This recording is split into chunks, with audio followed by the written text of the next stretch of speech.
ഇന്ന് ഞാനൊരു അവിയലാണ് കേട്ടോ വെക്കാൻ പോകുന്നത്.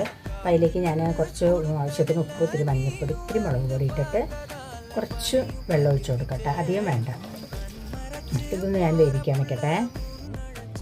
അപ്പോൾ ഞാൻ അവിയലിലേക്ക് ആവശ്യമുള്ള തേങ്ങയും കുറച്ച് ജീരകവും ഒരു 5-6 പച്ചമുളകും ഇതൊന്ന് നല്ലോണം ക്രഷ് ചെയ്യട്ടെ കേട്ടോ. അപ്പോൾ ഞാൻ നല്ലോണം ക്രഷ് ചെയ്തെടുത്തിട്ടുണ്ട് കേട്ടോ. നമ്മുടെ കഷ്ണം എന്തായി നോക്കാം. കഷ്ണങ്ങളൊക്കെ ഇവിടെ വെന്ത് വന്നിട്ടുണ്ട് കേട്ടോ, വെള്ളമൊന്നുമില്ല. അപ്പോൾ നമുക്കിതിലേക്ക് തൈര് പറഞ്ഞു.